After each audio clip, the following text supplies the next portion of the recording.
Broadcasting from the Red Bed Plains, you are now listening to Through the Prairie Smoke.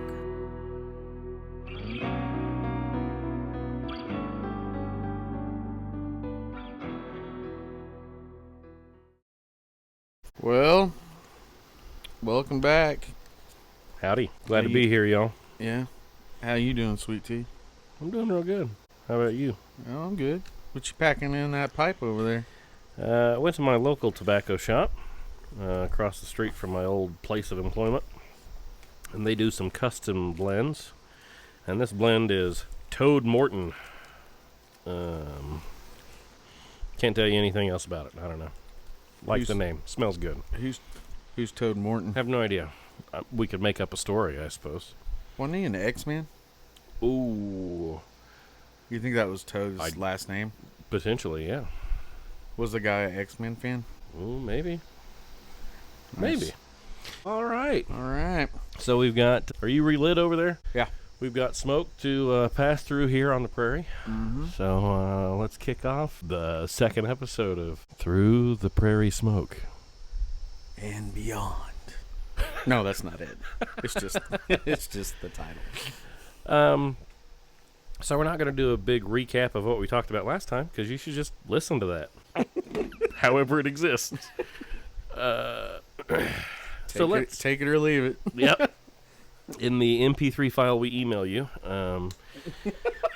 when you sign up for our mailing list, please mail all correspondence to P.O. Box. No, we're not doing that yet.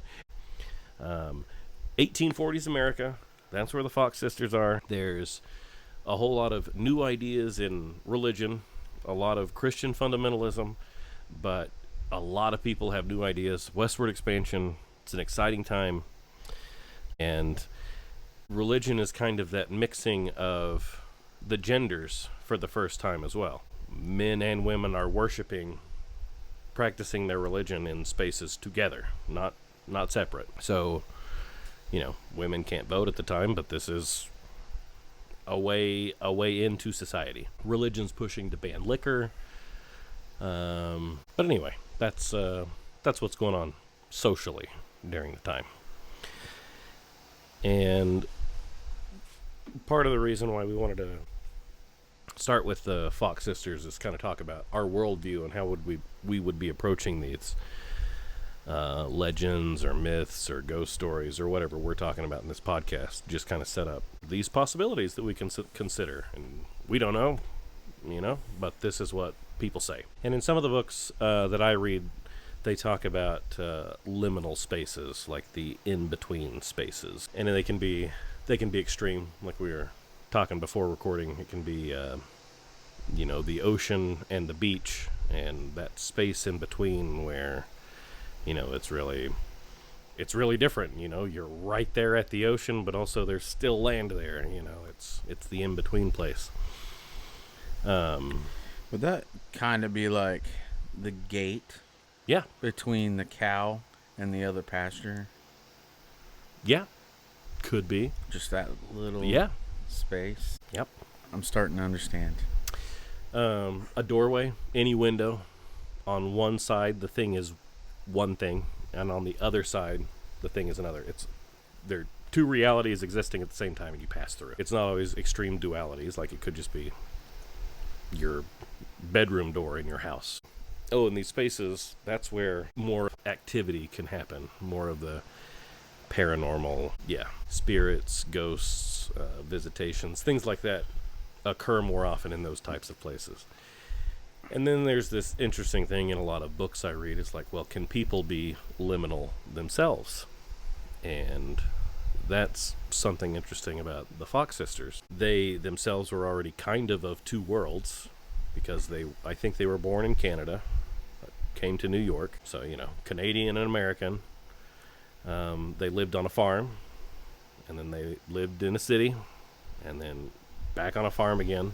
But a lot of the in-between places, and a lot of people do this, like that's not unusual. It's just all of these places that are examples of the thing being one thing and also this other thing. And then they most likely experienced a little bit of unusual family life. Their parents got together at one point and then were separated for a long period of time and then reunited and essentially had a second family. So it's just kind of that weird, like, liminal people, in between people. And that's interesting to think about, and wanted to bring that point up before we jump right back into some historical timeline stuff. Yeah.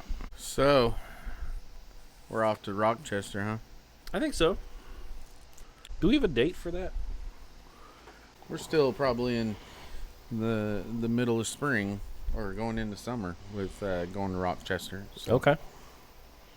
So what about this townhouse in Rochester that Kate, Lizzie, and Leah are at? They go back to the apartment townhouse where she was. Where Leah where was? she had been living, yeah. They come to the house and they start experiencing the stuff they were experiencing in Hydesville. I don't think they expected it to follow. Yeah, it came with them. Things are happening. I do remember, like, the first night they're there, all kinds of activities happening, knockings, footsteps on the ground, and clapping. I think there's clapping, a lot of clapping. So there's several spirits, I believe, at once in the room. This is kind of new. In her book, it's just kind of, sometimes it just feels like there's holes. So you kind of just have to fill in those holes with what you think, but... And you're talking about Leah's book, which is... Yeah. What's the title of that book? The Missing Link in Modern Spiritualism. In Hydesville, this is new. This is new. Leah goes down there. She's experiencing all this stuff. The same with everybody else. They don't know what's going on. This is new. So then you jump over to Rochester, where she was from, kind of just getting the girl, at least one of the girls and her daughter, out of harm's way. Because this is, like we had mentioned in the previous episode. It was not enjoyable. Right. And there's just mobs and stuff's getting kind of hairy. So never would you think that they would think that the spirits would be in Rochester. You know what I mean? Right. And so but they get to Rochester and they're talking, she's just going straight into it. Like, hey, stuff's happening. She starts talking to them again and playing with them. The girls are kind of fed up at that point and they're just like, why are you allowing this to continue? And Leah's having a good time with it. I think this is awakening for her. Yeah. So you're in their shoes from Hydesville. You go to Rochester, not expecting this stuff. And now you're just going into it. You're communicating. But she never really says that it was eye-opening. Sure. Oh my gosh, there's spirits here too. I mean, she does say it, but it's just kind of I don't know. It's hard to explain that. And you mentioning that, it makes me think, because they're looking into this peddler thing. Was this peddler murdered and buried in this house? And so it's like, the house is haunted. So get out of there. You don't expect that to happen anywhere else. But we know from stories, folklore, and whatever, sometimes these things, whatever they are, spirits, entities, attach themselves. And it's funny to think about, but if it's a consciousness that maybe was once human or something like that, it's like, oh, here's somebody passing by that notices me. I'm gonna follow that person, so that's my way back in, or whatever. I guess it could also be kind of like the third eye type deal. Sure. Something triggers that thing that you have and that you've never really known you've had. And now all of a sudden you're seeing things. Or not seeing things, sure. But you are just seeing things clear. You're hearing things Your perception clear. has changed. Your perception has changed, yeah. Carrying on, we were in their apartment. And I don't know exactly how long they're in there before they decide that enough is enough. Because basically at this point they're running from this stuff happening. So right. I think what the breaking point to move into something else is when Katie gets an object to the head. Something is thrown across the room and then briefly knocks her out, and then and it's kind of a scary moment. So it's poltergeist activity. Things are moving around. Yeah. In addition to all that clapping and knocking and footsteps. But I think that's also when they decide to skedaddle. But I think also, and it's just I'll have to apologize, but there's so much information that I've went through and read, and it's very hard to keep every small detail in line. So if you know more than us about this, I hope you don't get annoyed. But at some point, Calvin Brown, military friend, Calvin Brown. Yep, Calvin Brown comes in. And is it a friend of Leah? Yeah, it's a family friend. Family friend. So he comes in. I think he's in some form of the military, from what I understand. I'm not saying he's at West End, but it's something similar to West End. He comes West Point. West Point. Sorry. Gosh. What's West End? What is this, Gangs of New York or something? Yeah, that's what I'm thinking. Uh-huh. But West. Is he a gang member or military person? I think he's military. But he comes over. They kind of call upon him to stay with them and kind of, as a form of protection to ease their minds, maybe. What do you think? What do you think his view of this is? He hears the story and he thinks somebody's pranking you, doing stuff outside your windows and all this other stuff. I'm going to come run these people off. He's a military guy. He Christian. I believe he's Christian. He is very skeptical. Like, he's like, no, and if there is anything, it's the devil. He's convinced it's the devil's work. This is not anything else but that. And so he comes in. He brings in his negative energy into the mix, and it sounds like these spirits decide, we're gonna make you a believer. And so the tormenting begins. He becomes the focus. Right. Kind of this trickster type energy. Yeah. They're picking on him. And he is experiencing these things, but he's still, stuck on the whole, this is the works of the devil, not what you think it is. And you guys need to stop communicating with this. You need to stop what you're doing, because this only leads down the wrong path. Yeah. The activity just gets stronger and stronger. And this is Leah's apartment, right? This is Leah's apartment. It's funny.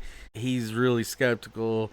He gets to the point where he's mad one night and he's like, stop, he's yelling at him like, stop all this. This is nonsense. Quit. Not at the ladies, but at the spirits or the demons. Sure. But he's yelling at them, and they lift. He's on a bed because they're trying to sleep, and he's on his bed, and they start lifting the bed. The bed lifts up off the ground, and starts shaking, and it gets him all rattled up and stuff. So it's just stuff like that. That's, more poltergeist activity that's happening according to Leah. I think it is when Katie gets hit in the head. That's kind of the turning point, and that's when they decide, we need to look for a different place. Brand new. Yeah, Leah was very specific. She said, I want something brand new. Nothing no new. one's died in, right, or nothing's happened in. She ends up finding this townhouse that is 3 floors. And a basement? Yeah, in a basement. It tells the landlord, like, she's like, hey, this is my this is my demands in looking for something to live in, and your place is perfect because this townhouse was brand new. Never been lived in. It was brand new. And so they move into this place. And now at this point, I believe Margaret and Maggie have come to Rochester. And I think Margaret, the mom, her and Calvin are kind of in the same boat. We want to cut this out. out. And they are trying to, tug the other girls along and say, this has to stop. We got to get away from this. We need sleep. We're not sleeping. We're not. This isn't good for the kids. This is, she's being a mom. So they move to this townhouse. You talk about we're looking for a new place that no one has ever died in, as far as we know, So clearly Leah thinks that these are former humans. They have existed and they have returned. But it would also be just as likely during this time period there were people who were like, spirits are something different. They may not have ever been human. For sure, yeah. You know, some people may call them demons, but that Yep. may not be accurate. But just some other entities. Well, around that time, this is,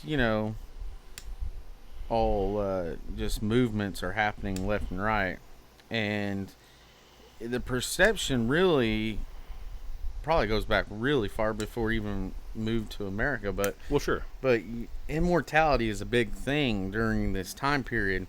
It's the big question is what is there life after death? What happens after life or after death? Mm-hmm. Do you, and that still goes today. Of course. That is a huge question. But during that time, it was really thick.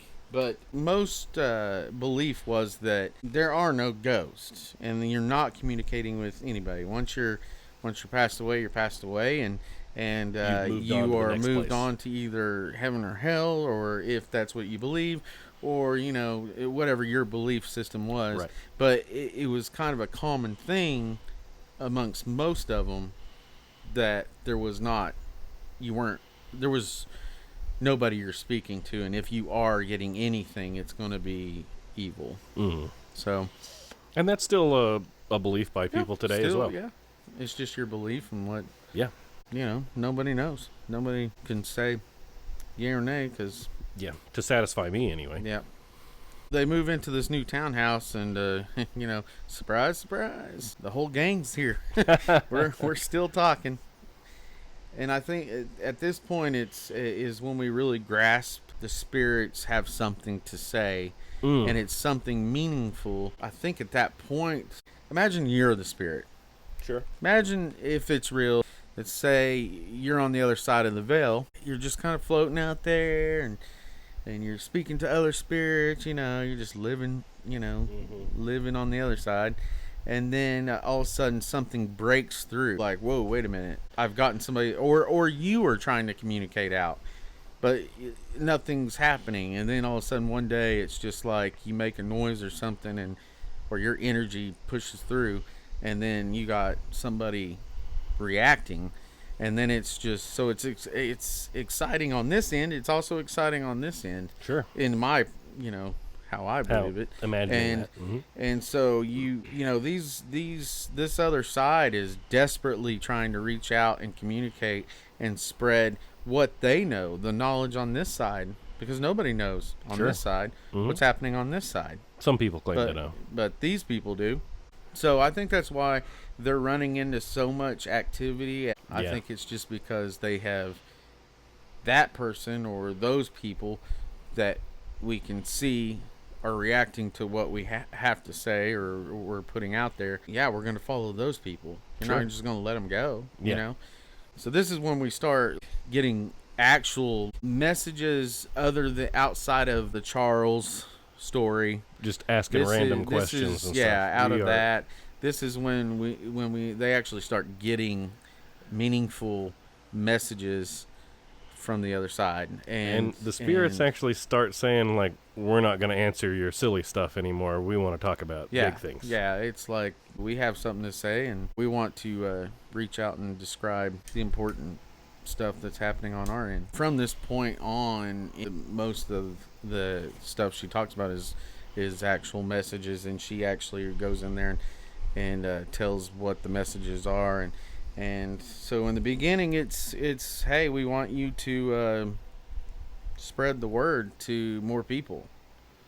We want our voices to be heard, is kind of how I took it. Sure. So they want the truth, the enlighten other people. You can communicate to us, and there is something else. We do have something to say, and we can and we're seeing it almost like we're answering a question that has been through mankind. So sure, stuff's happening in this new place. They're kind of trying to run from it. They're trying to push back on what's happening, but now these messages are coming through. This is a big step in their story. Yeah, they're figuring it out. Yeah, there is conflict around it, and at some point they decide to embrace it because the struggle against it just is not working. Yeah, I think they're finding out that pushing back is just ramping everything up. Like just stuff. The poltergeist activity. Yeah, it just keeps coming coming back at them, more and more. When they do finally sit down and start listening to these messages, they're eventually told that they want the message spread, and they want them to do it publicly. They want everybody to know. Mm-hmm. And so this is kind of how it all pushes towards the first public demonstration, and that would be at the Corinthian Hall. But before that, they kind of start to do this mediumship, and they have prominent people come and see these spirit tapping sessions, what eventually become a seance. It starts out with close friends of Leah, and these, like the Post family is definitely a big part of it. And these are families made up of strong women. Like, these women are activists and members of the community, and that's a big deal for this time period because remember the mingling of the genders is happening in religious institutions and not quite yet in government and other society life. It's all about polite society with women. There's religious fervor, and then beliefs in abolition and suffrage. These close friends. There's also a lot of people coming. Like, there's religious people coming to these seances, skeptics as well, and also people who have lost loved ones and they want to try to talk to them. So E.W. Capron, at some point, he thinks Kate is the stronger medium, is like, you come live with me. Yeah. It should be noted that E.W. Capron is a big skeptic of everything that deals with immortality. Yeah. But he is a very honest man, and when he does come and he witnesses this happening, he's baffled. And then he's fully devoted. He just flips. Like, he's like, made me a believer. Sure. This is it right here. Then, like you're saying about Katie, he wants to test her. Yeah. And so he takes her to his boarding house. Yeah. And they do these controlled seances. It's interesting because people who had multiple viewings, who came several times, started to recognize spirits by their rapping. So, the way they knocked or the way they sounded, the speed, were distinct. And then what happened during those viewings or seances? Hair combs were switched around, tables moved, more of the poltergeist stuff. And then supposedly, if there were stringed instruments around, stringed instruments could be heard. Yeah. And that becomes very common in seances. Yes. Later by on. both charlatans and question mark. Yeah. Yep. Especially in the beginning, they speak a lot of, like, furniture would be moved, and then they would go to move the furniture back into place, and they couldn't lift it at all. Huh. And several people would try to, like, say it's a table that's been moved. Several people will try to lift the table and cannot lift it at all. And then it even went down from furniture down to smaller objects, and it became a joke, she said, in the house that any times, every once in a while, the spirits would play around and like they would go to just like pick up a notebook or a book off of the table, and the lightest object, and and you couldn't move it at all, and they would joke about it. I guess it became a daily joke. Tricksters. Yeah. So now we're getting the messages, and he took Katie with the consent of Margaret. Let's put that in there. Yeah, she wasn't mother kidnapped. It wasn't just willy-nilly. Yeah. Oh, Margaret's consented. There's a lot of trust back then. Yeah. A lot of trust in people. It's, you kind of had to. Yeah. You had to depend on people. Yeah. But to let your young girl just go with a couple that you just met. Well, they're a doctor. Yeah. Or whatever. Yeah. Like, well, how'd they do that? They paid for some postage stamps and got some letters by mail, and maybe read them. Yeah, it's wild. Cut the coupon off the back of the cereal box. Right. Sent it in like 5 proof of purchases. Doctor of. And got your medical license. You're right, yeah. Didn't they put those in Cracker Jack boxes for a while? I think so, yeah, with the X-ray glasses. But all of these shows and these activities that are happening, the spirits are getting restless. So, autumn 1849, they'd grown impatient, and they wanted the message spread. But it's still that same struggle, like we talked about with figuring out what it is and how we deal with it. Now it's hey, we're being told we need to take it public, and everybody's like, you're going to face so much ridicule. Nobody's going to believe you. You're going to embarrass yourselves. So at this point, Kate is with the Caprins. I have in my notes that Margaret actually returns back to Hydesville. And then you have Maggie, Calvin, and Leah living together. Okay. And so now spirits are calling for the return of Mr. Capron and George Willits. So now they're still pushing the public investigation. Yeah, but the spirits bid everybody farewell because they're not going to go public. Yep. And I've got direct quotes, bid you all farewell.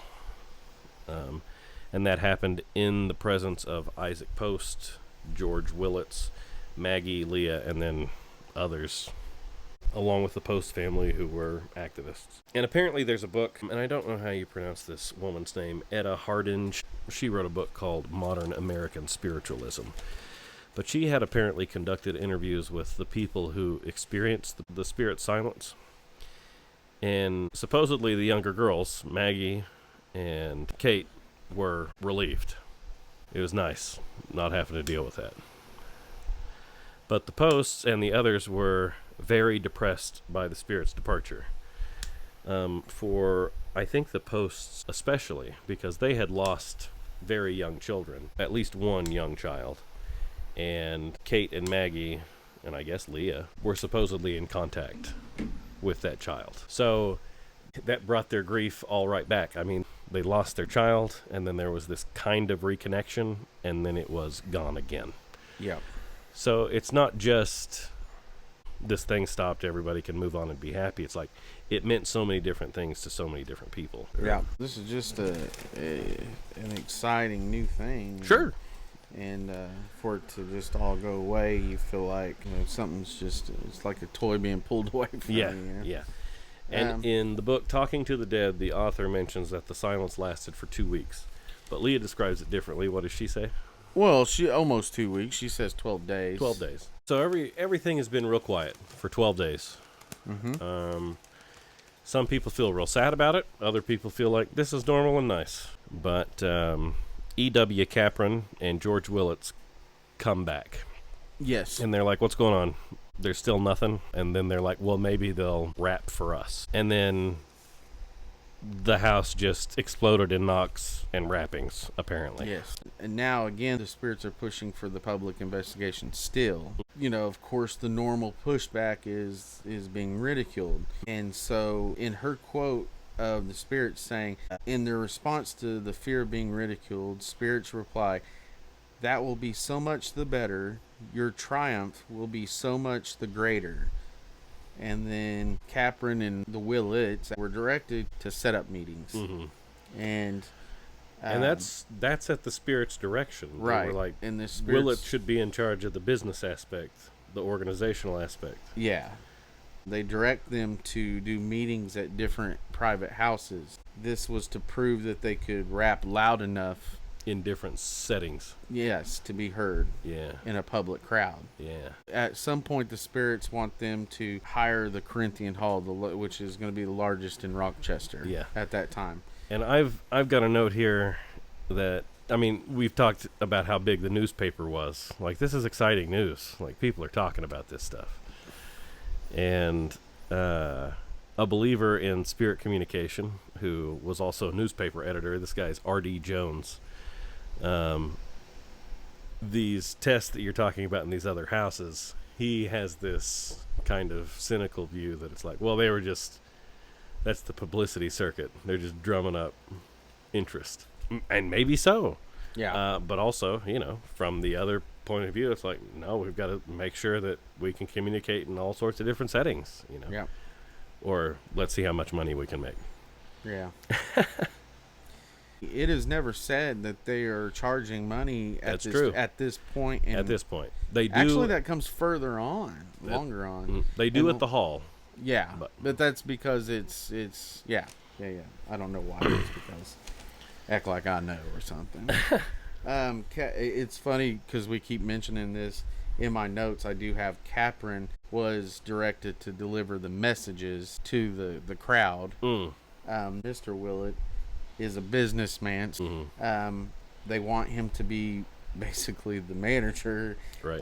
If you want to compare it to nowadays, a businessman doorkeeper is what it says. It's interesting to me that the spirits get so precise on their messaging and in their directions, because they're directing, so-and-so, I want you to do this, so-and-so, I want you to do that. But when it comes down to committees now, when they start doing these demonstrations, the spirits actually, before they even get into Corinthian Hall, have names of people that they want there to be part of the committee. What's normally going on in that theater? Several things can be happening in there, magic shows. Yeah. Readings of Shakespeare. Yeah. There's lectures and secular things, like they're talking about brand new technology like the telegram. Demonstrations like that. All sorts of lectures. Also gymnastics. It's around this time circuses were banned at some point in Rochester, but they had just been made legal. So I think it's interesting that things like gymnastics are going on in the theater, because also the circuses are making their rounds. Like P.T. Barnum's has shown up about this time as well. So it's these things, like people are looking for entertainment. They are going out to see interesting things. Yeah.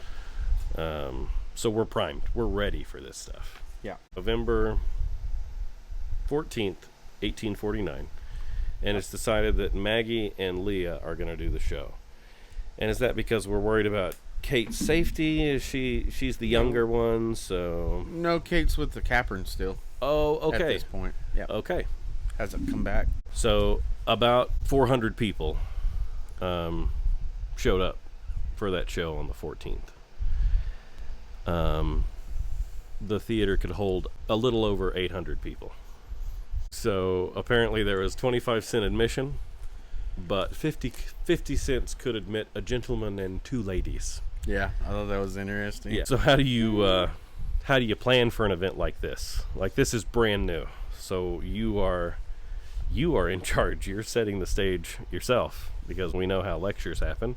We know how the gymnast shows goes up. But this is like, we're going to tell you what we're going to do, and then you're going to hear knocking that spirits are doing. Yep. So now in my notes here, this says Capron told the story that night. Well, he was directed to, Tyler. Yes, he was told to by the spirits. And according to the reports, it was real boring. They didn't want to hear his story. They wanted to get to the knocking. So when the ladies came out, there had been raps happening throughout according to people who were there, these reports. There had been light knockings throughout Capron's speech, but they really started in earnest when the girls came out. It seemed to accompany the girls. The local newspaper, the Rochester Daily Democrat, prepared a lousy review for the show.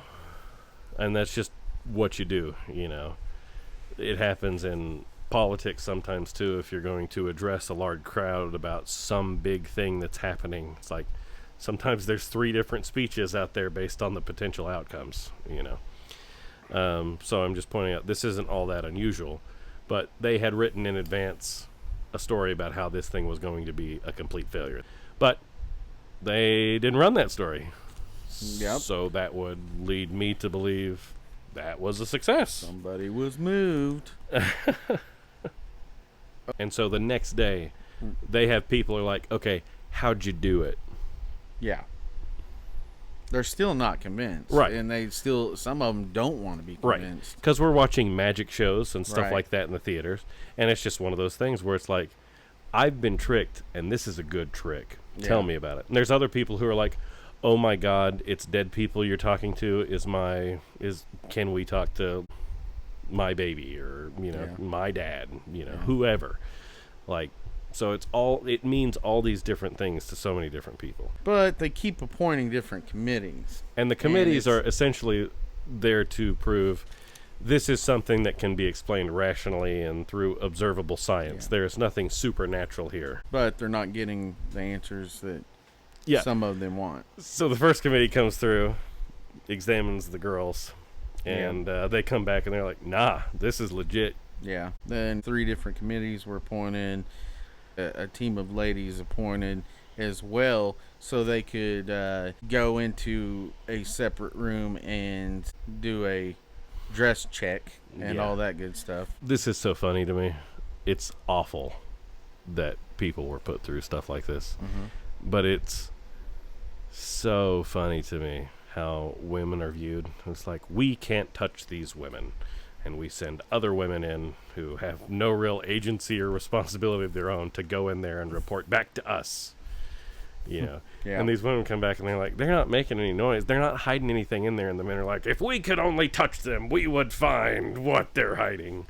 And it's so silly. But these women are like, all right, get nude. Let's see you pop your joints. Let's see them clap traps. Whatever you got hiding in there. Let's make the noise happen. During these tests that they do and experiments, at the end, it's basically they've ruled out anything from ventriloquist, pronouncing that right? Ventriloquism. Ventriloquist, that thing that you just said. Yeah.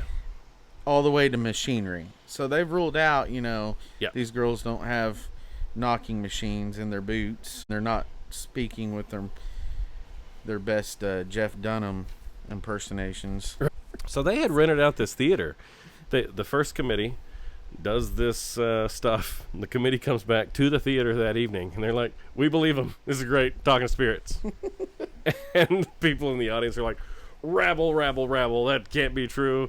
We're going to get these guys to come and talk to them. And all tomorrow they're going to spend the day with these guys. And these guys are going to prove that they're making this up. And so that committee hangs out with them, start in the morning, have lunch with them. The girls don't want to separate. Like, you have to stay with us the whole time. This is a very interesting thing. Let's talk about that. Let's talk about it. Yeah, this is one of the... It made me sad. Yeah. It made me real sad, Tyler. These girls are believers. I think it is safe to assume by their actions and what Leah has written, they are believers in what they are doing. They do not believe this comes from them. It is external. And so they are getting a lot of pushback from people they know. It's a small place, These are neighbors that are in their face calling them liars. So then second day, committee comes back and says they're talking to spirits. Yeah. And so this third committee is this is the out. nasty one. So on the third day, it's the spirits are not manifesting. Nothing's manifesting like the 2 prior days. Right. So the committee concludes that it is dinner time and suggests that the girls go home and eat, and that maybe the spirits will come about later on that evening. It's important to note that Leah pretty much read between their lines. Yeah. Of what they're suggesting. She suspects that they would believe that they would go home come up with, and prepare their routine or whatever. And so Leah says, no, we're not going to leave. We're going to stay right here and until the time of the investigation expires. It was noted that some of the audience cheered and was like, good for them, because they caught on too, like, hey, they're not going to be... That third committee is just going to... You're not going to... It doesn't matter. They have to find that this is not real. Yeah. For them to say, well, no, we're going to stay here and we're not going to do some trickery. Mm-hmm. So here's where it gets sad for me is that they bring in the dinner. Since they're staying there, they bring in the dinner, and the whole time that Maggie and Leah are eating, they're all in the same table. They're all still sitting there, and the audience is still there. And these 2 girls are eating. The whole time they're eating, they're being taunted.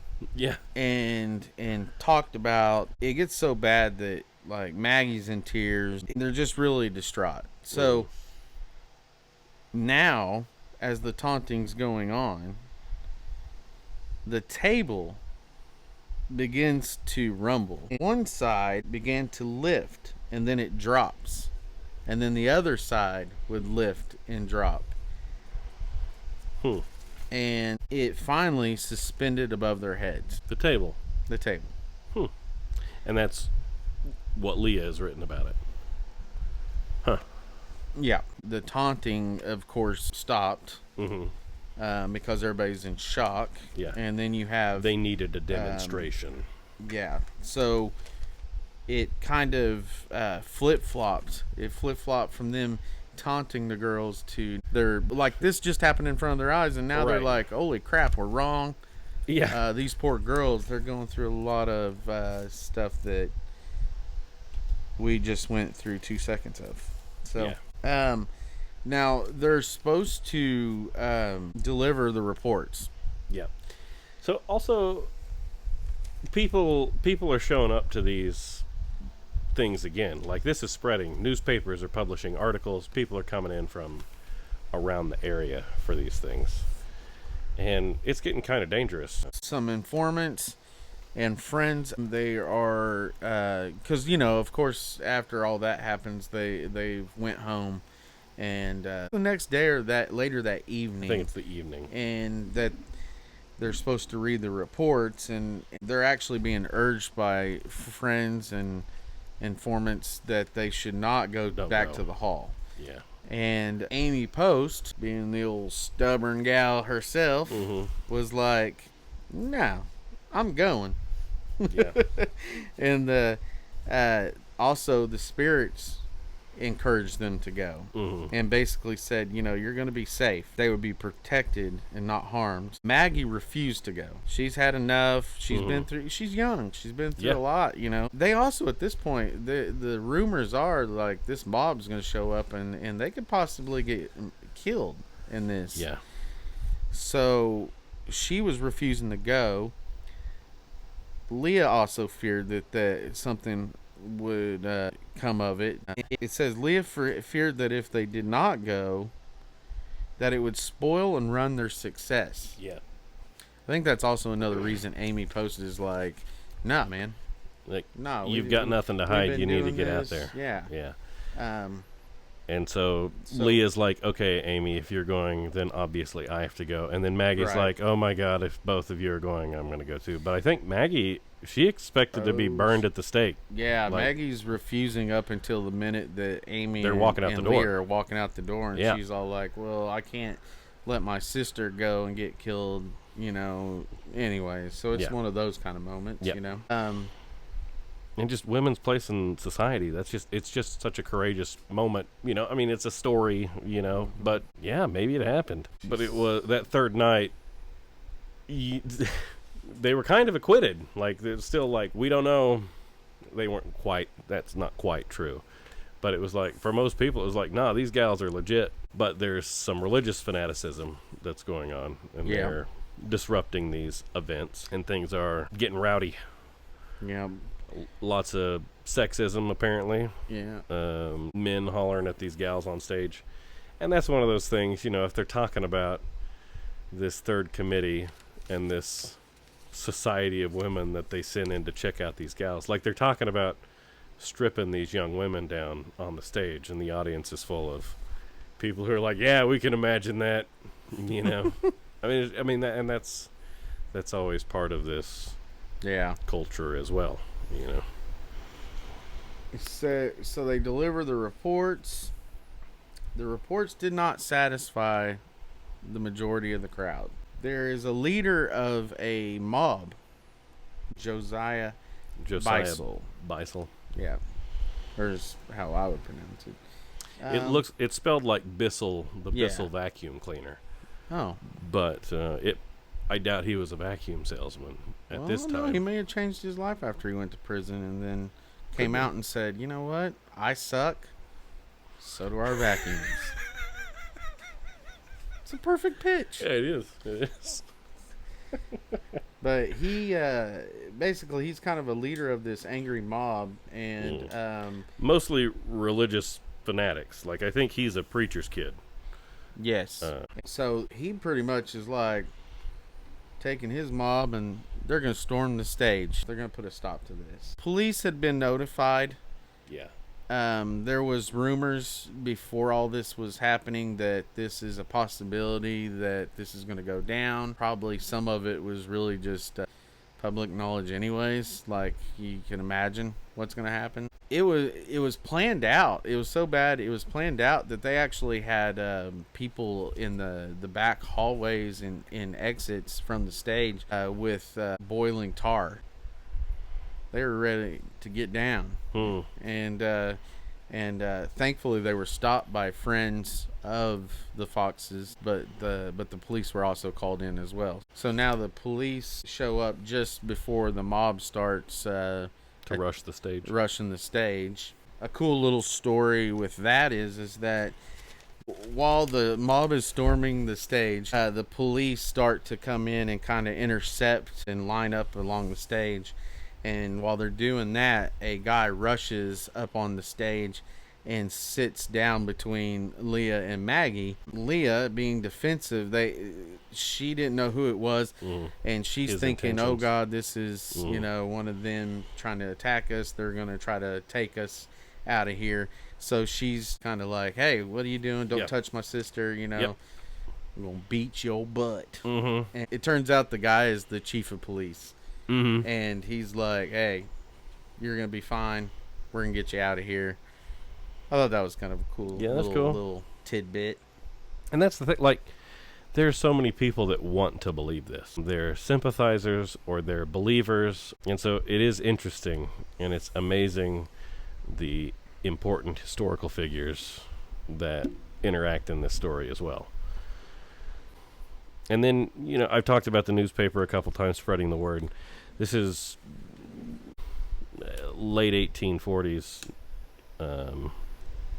but in 1850, the literacy rate was close to 90% among white Americans. So, lots of information is being spread through newspapers. Like, almost all white people can read. So anyway, that's the big event. Yeah, and everybody was astonished by this thing. People got real worked up. Yeah, and we're just getting started. That's that's like the beginning. That's like, let's take this show on the road. Yep. This is the world tour now. Yeah. Well, not world tour. Right. Let's start small with the USA tour. Right. Yeah. We gotta go local. But yeah, that's all that's really interesting.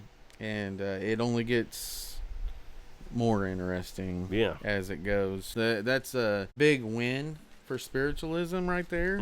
All their fears of being ridiculed and losing their social status and basically dying is all basically what the spirits promised was achieved.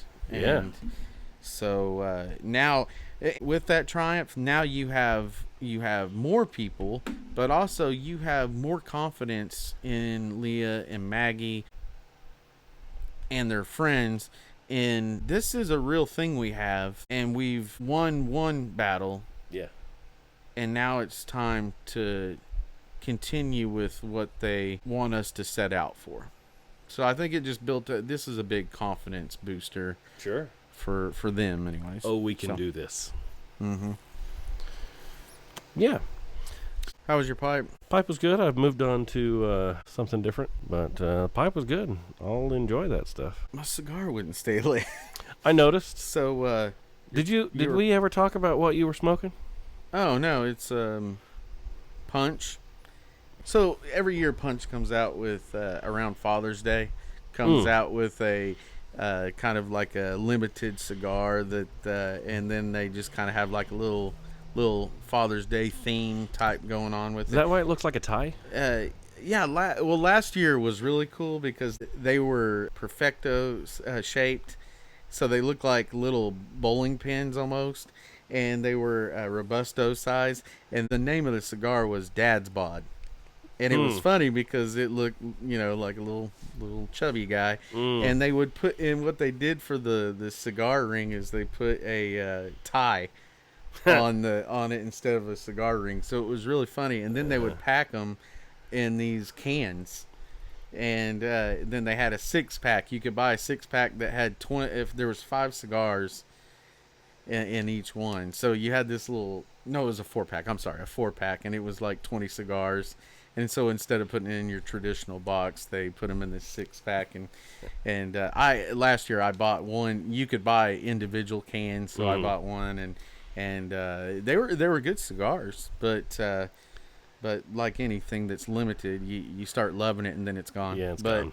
This year was really cool. I bought a box this time, and the box is shaped like a VHS. And it's designed to look like a VHS. It had all kinds of funny writings on it. It had the label and stuff. So it was really neat. And then it slid into a sleeve, just like your VHSs would. Mm-hmm. So it was good packaging, really good advertising. The cigar's pretty good, actually, too. But the cool thing is on the cigar rings, they did this... The audience at home cannot see this.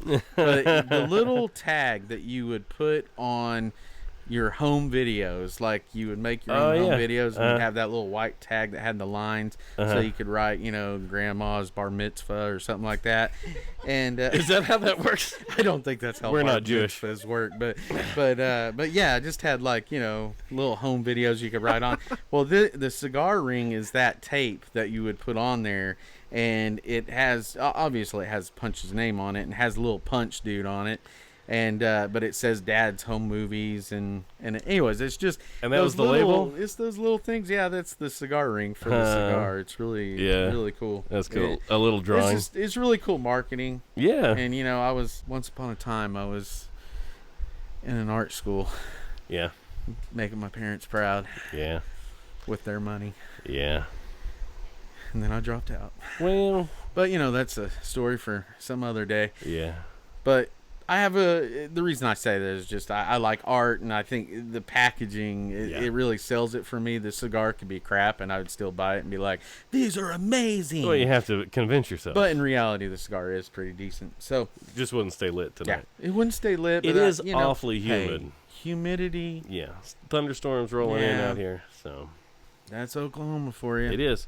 And my this microphone may have picked it up. My tobacco was pretty moist, so there's probably some gurgling that we're gonna get over here.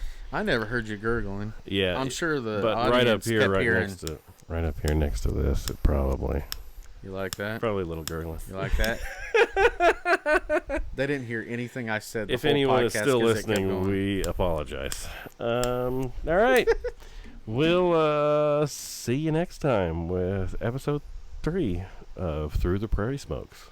Through the Prairie Smoke. And how about a shout out to our producer, Susan. Susan. Thanks for listening.